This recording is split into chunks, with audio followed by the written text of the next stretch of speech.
Welcome to the Not Old Better Show Prevention Magazine Healthy Living interview series on radio and podcast. The show covering all things health, wellness, culture, and more. The show for all of us who aren't old, we're better. Each week, we'll interview superstars, experts, and ordinary people doing extraordinary things, all related to this wonderful experience of getting better, not just older. Now, here's your host, the award-winning Paul Vogelzang. Welcome to the Not Old Better Show Prevention Magazine Health and Wellness interview series on radio and podcast. I'm Paul Vogelzang, and this is our next installment of our Editor-in-Chief series with Sarah Smith. Today we have another engaging episode in collaboration with Prevention Magazine. We are tackling some of the most pressing health topics crucial for our audience, adults over 60 who are committed to living their best lives. Let's get right into it. We have another packed show. First up, we are joined by Sarah Smith, Editor-in-Chief of Prevention Magazine, for our issue overview. Sarah will tell us briefly about the important topic of natural remedies for nausea covered in the April Prevention Magazine. These are remedies that are particularly effective and accessible for our audience. We'll learn about self-administered accupressure that is applied, of all places, on your wrist, and it really works. Sarah will tell us much more, including the use of ginger and peppermint, both of which are soothing and offer gentle nausea relief. Next, Sarah introduces us to the Meet the Expert feature. In April's issue, this month's expert is also an epidemiologist, a gerontologist, and a brain expert. Everything we need to know and everything our audience cares about. Sarah shares that science is moving ahead with brain science and making enormous progress, especially in the area of dementia. Listen as Sarah tells us about this informative feature story in April's Prevention Magazine, and you will want to learn more. In April's issue of Prevention Magazine, Sarah tells us about the Better Now column, when prevention focuses on people telling their own stories about what's better now in their lives after 50-ish. Better Now is a feel-good story about these lives, their advice about how they approach life. Sarah will introduce us today to the TikTok stars of Da Baby Boomers, Beth and Cheryl, known as the age-defying dancing influencers. We'll put links up in our notes today so that you can find out all the information about all these great stories, including more about Cheryl and Beth and the Better Now column about Da Baby Boomers. April's issue of Prevention offers so many great articles and resources, and I thought the importance of sleep and walking offered unique health insights, especially this time of year. We will walk the walk in a later upcoming extended episode, so please stay tuned. But last but not least, Sarah introduces our extended conversation with April's feature on sleep. Sarah will tell us about Dr. Raj Dasgupta, is known as the Sleep Doctor. Dr. Raj shares his paramount topic of great sleep, which is crucial for our audience's health and well-being. This episode promises to be both informative and inspiring, tailored to our seasoned listeners who are passionate about living their best lives. Stay tuned as we dive into these compelling topics, offering expert advice and actionable tips for your wellness journey and Prevention Magazine. Welcome, Sarah Smith. Sarah Smith, Editor-in-Chief at Prevention Magazine, welcome back to the program. Great to talk to you. Thank you, Paul. So nice to catch up always. You know, we're going to talk a little bit today about the April issue of Prevention. Wonderful articles. I pulled a couple that I thought would be great for our audience, and I wanted to talk to you about the subject of natural remedies for nausea. I think we're all very careful about what we ingest, what we put inside our bodies. And there are some great natural remedies that are particularly effective. They're accessible for our audience. Maybe tell us a little bit about that. Highlight some. Yeah, absolutely. You know, I think sometimes, there's nausea from what we eat, but sometimes, sitting on a porch swing can do it too. Mm-hmm. There's a lot of things that bring on that. Woo! feeling.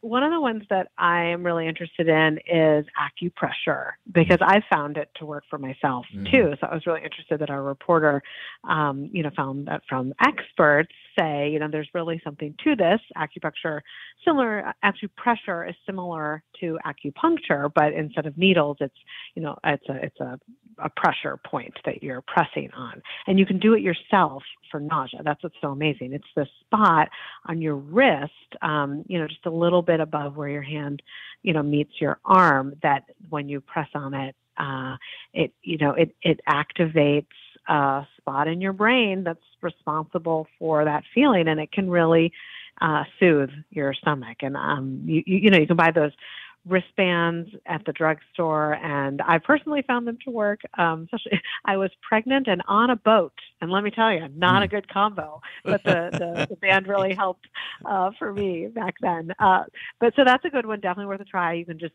see if it works for you by pressing on that spot. The ginger and peppermint too, that's a little bit of a, old-fashioned idea, but they both actually have science behind them as something that can settle the stomach. Great ideas. I'm a believer in acupressure too, and I think our audience is going to find that helpful. So check that out in April's upcoming issue of Prevention Magazine. The other one that caught my eye, Sarah, was the Meet the Experts segment focused on neurology. And I think in this particular case, this is a neurologist that you focused on who is also an epidemiologist. And I wonder if you just share one of the pieces of advice from the experts that might benefit our audience.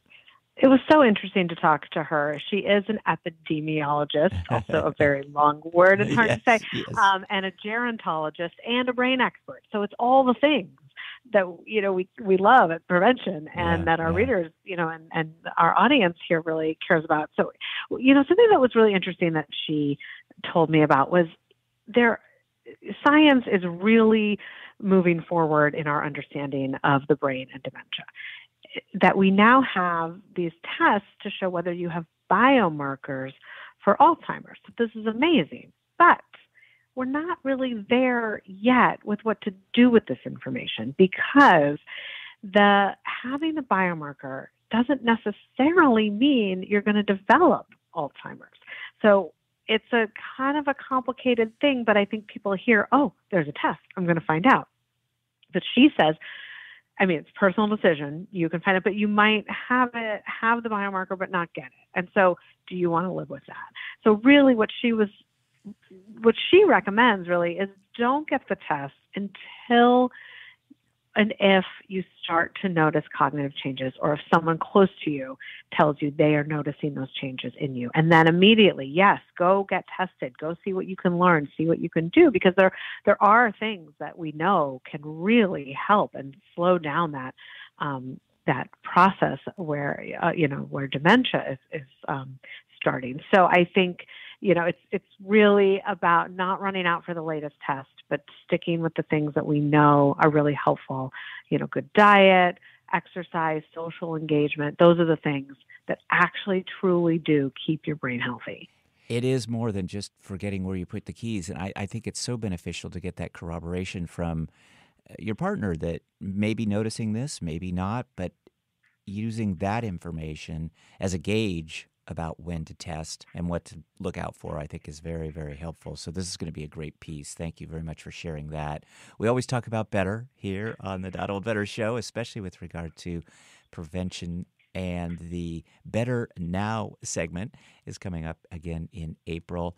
I thought this was fascinating because it's going to be a wonderful profile of two women in their 60s. So many in our audience actually skew female, and I think that's a great point to make here, especially in relation to this Better Now segment. I wonder if you just, with that little bit of setup, I wonder if you tell us a little bit about the Better Now piece that's coming in April.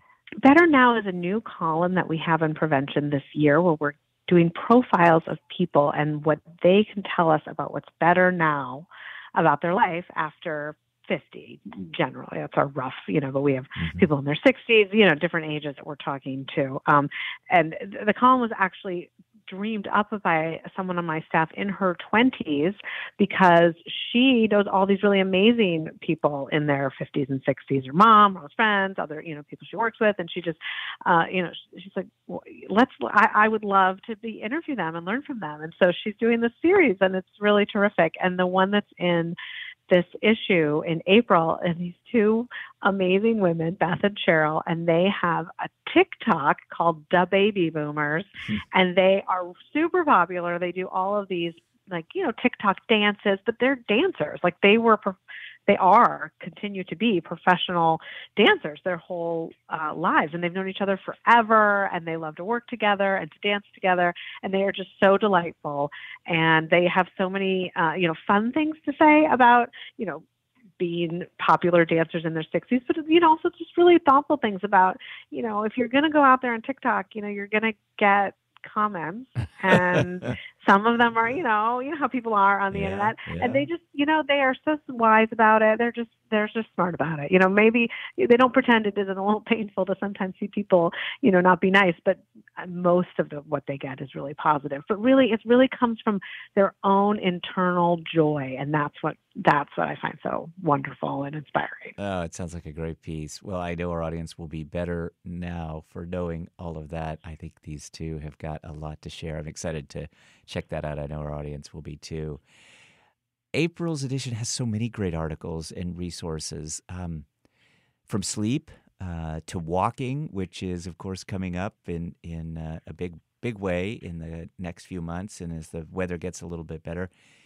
Mm-hmm. I wanted to talk to you a little bit about Raj Dasgupta and the great sleep that is achieved through some of his tips and his advice. Maybe tell us a little bit about Raj. He is just the smartest, most engaging person to talk to about sleep. I'm so glad that you're talking to him because he's so smart and so fun and knows so much about everything about sleep. I mean, all the questions that people have about sleep hygiene the night before, how you feel when you're waking up. Like he always has the answers. And we asked him specifically in this issue to talk about sleep tracking, that you can do with different devices. And so it was really interesting to get his take on, these insights that you can get. Are they really helpful and useful? And it can be, the most helpful thing is to take what you're learning from these apps and get an expert, some kind of, someone who knows more about sleep to help you interpret them rather than, you just sort of stare at all this data and think, well, now what, Yeah. So I think it's really interesting to, sleep is so important. And the more we pay attention to it, the better. But again, not to sort of just go off on a limb all by yourself with it, get some support. Mm-hmm. Well, please stay tuned for our upcoming interview with Raj. It'll immediately follow our conversation here with Sarah. Please stay tuned for the April edition of Prevention Magazine.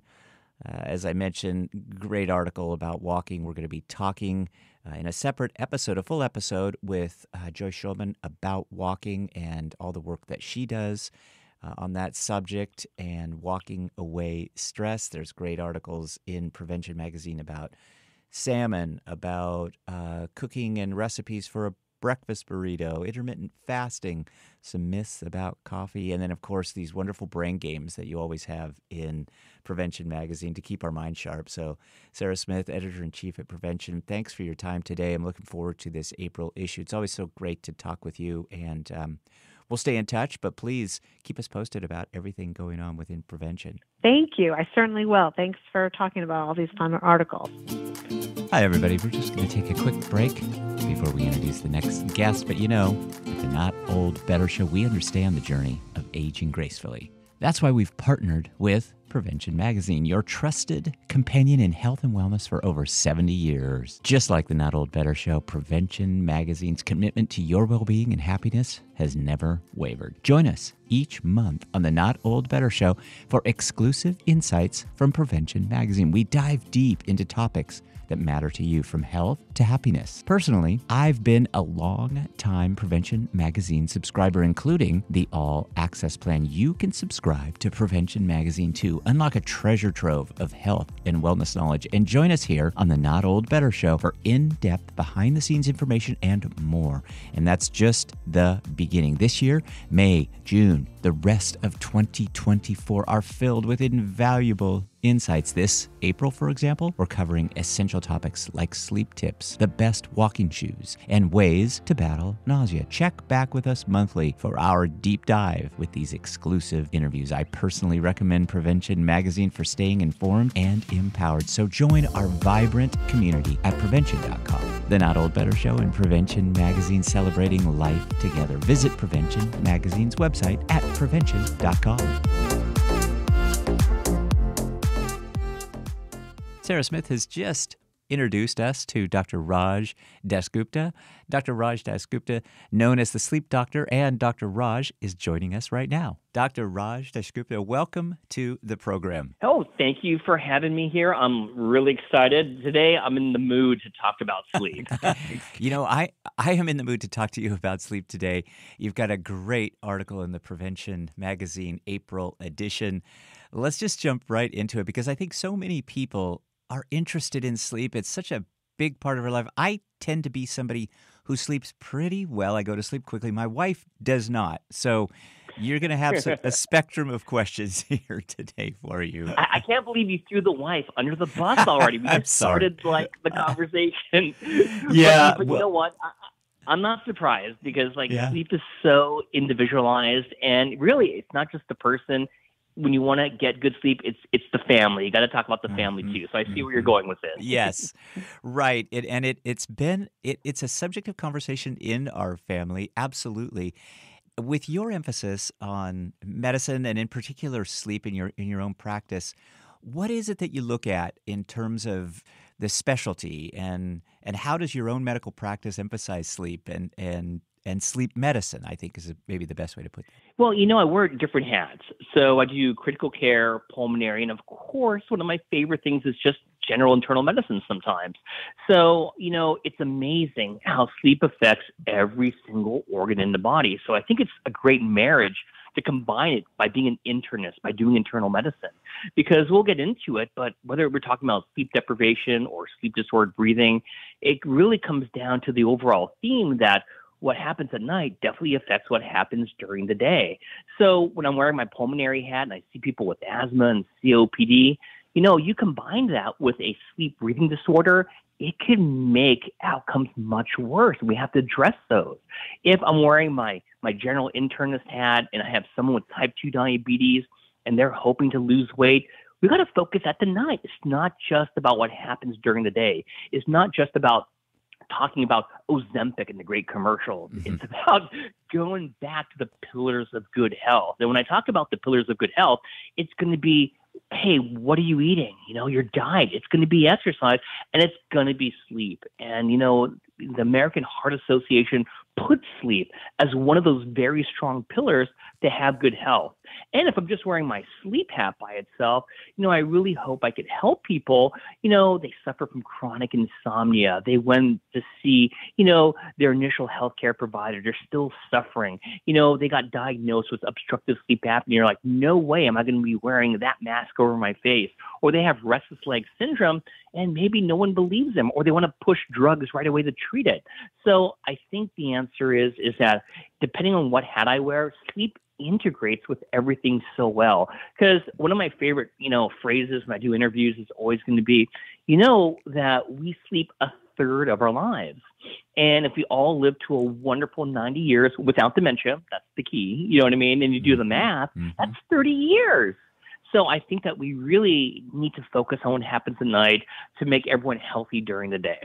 That's really helpful.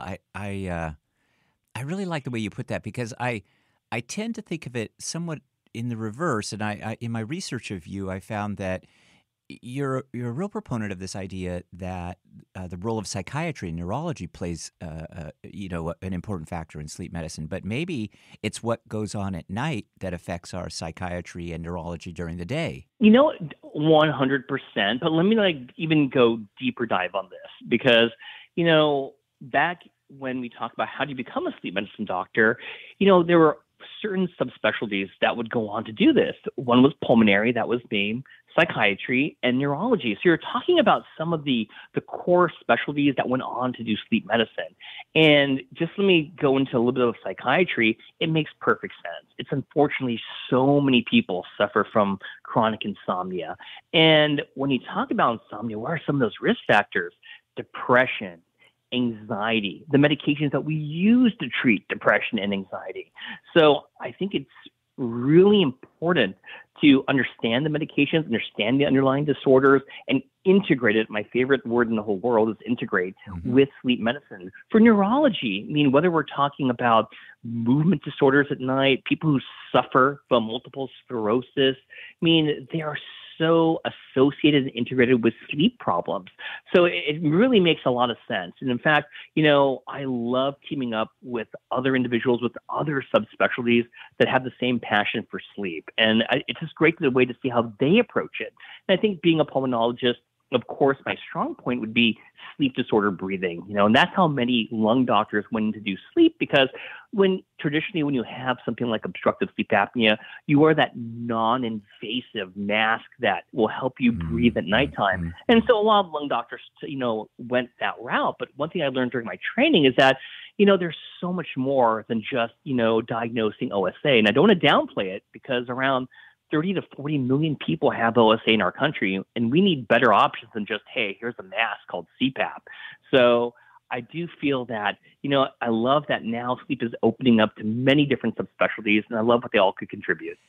Our guest is Raj Dasgupta. Dr. Raj is a physician practicing in many areas of medicine, but focused on sleep medicine as well, is a regular on media, has 3 podcasts. I always like to give a shout out to fellow podcasters. Dr. Raj, you host the Dr. Raj podcast, Beyond the Pearls, Med Prep to Go. We'll have links so that our audience can find out a lot more about Dr. Raj. But thank you so much for spending some time with us today and answering these sleep questions. I think what's also on my mind, we hear about this a lot, and that's the term power nap. It seems like it's all the rage. And I wonder, is a power nap better than just drinking a cup of coffee, getting rejuvenated via the caffeine? Well, there's so many ways to answer this question. So when I think of the word power nap traditionally, it's going to be a nap that, let me reverse the podcast a little bit. So how long should a nap be? I'm going to put you on the spot. I'm sorry about it. Give me how long a nap should be. Okay. I'm going to say a particular power nap should be 30 to 45 minutes. A smidge on the longer side. I don't blame you. I love a good nap. I love a good nap. Yeah, it's personal then. But I would say in a perfect world, somewhere around like 20 to 30 minutes. That's pushing it. Okay. And the whole reason behind it is that it's a nap. You don't want to sleep. You know what I mean? You want to stay in the lighter stages. You know what I mean? If you nap too long, next thing you know, you're in deep sleep, you're in REM sleep. Like, wait a minute. And the big thing is, who shouldn't nap? So if people suffer from insomnia, I don't really encourage napping. Why? Because it takes that drive away to sleep at night. But if you are sleep deprived, there's no questions asked that if you're sleep deprived, a nap could be very, very, very refreshing. But if someone is sleep deprived, I wouldn't, replace, a nap by drinking coffee, by no means.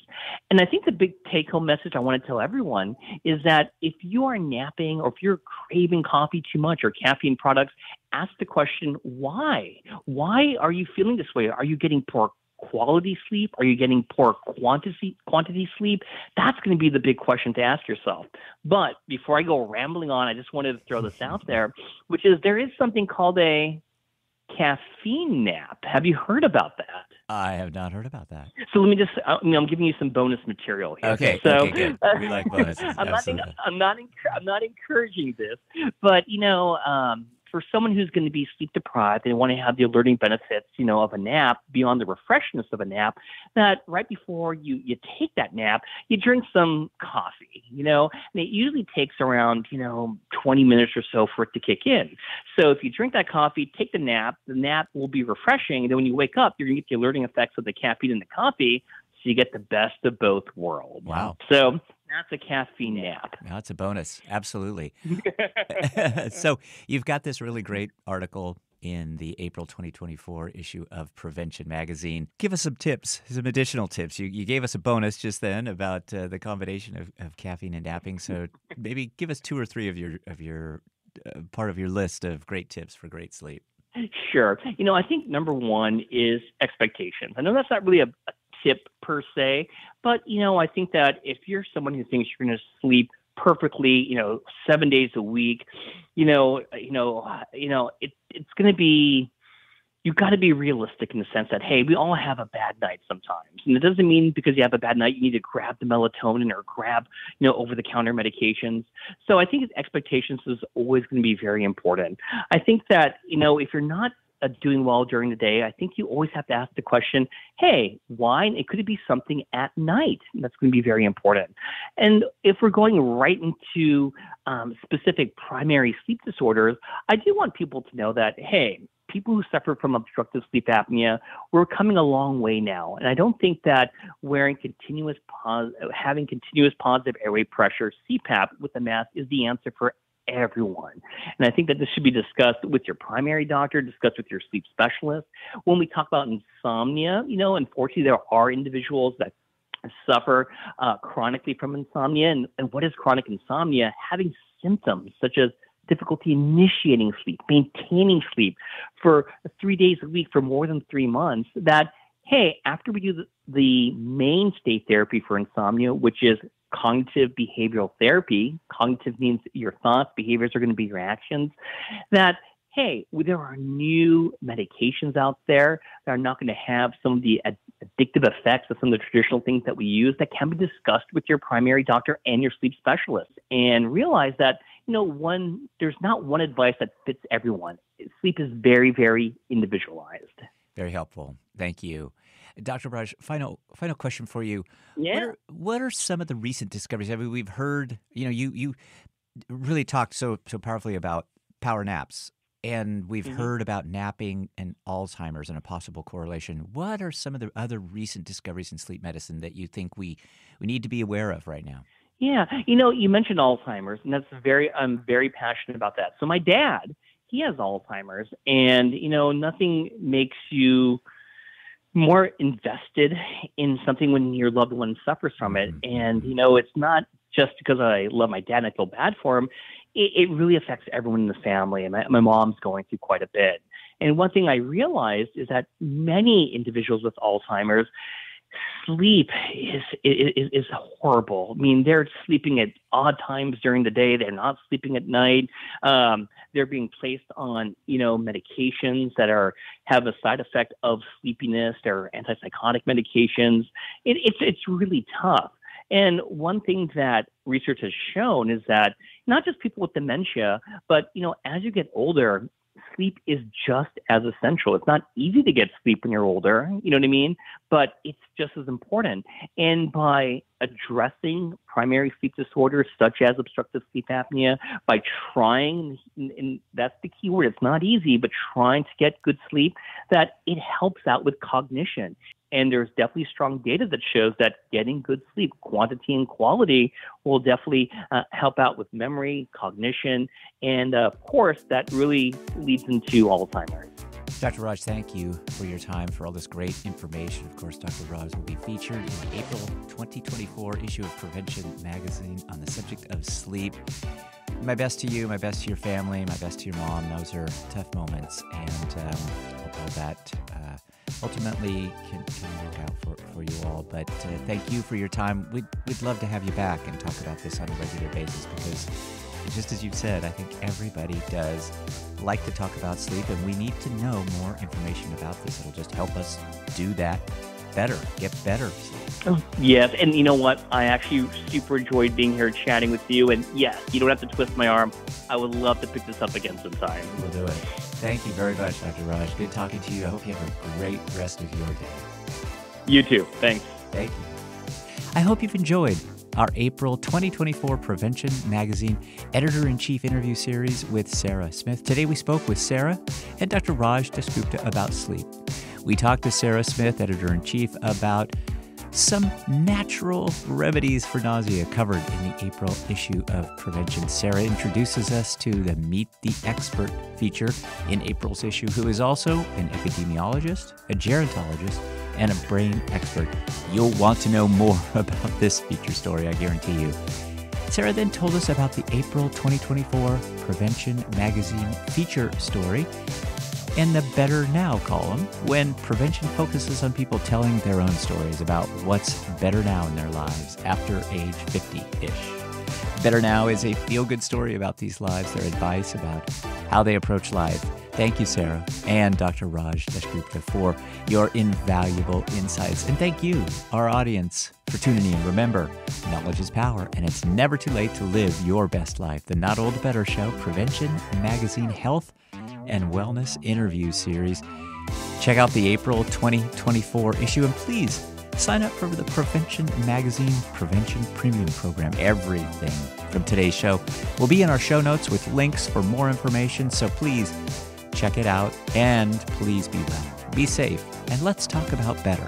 The Not Old Better Show, Prevention Magazine Health and Wellness Interview Series. Until next time, stay informed and stay healthy. Thanks, everybody. We will see you next month.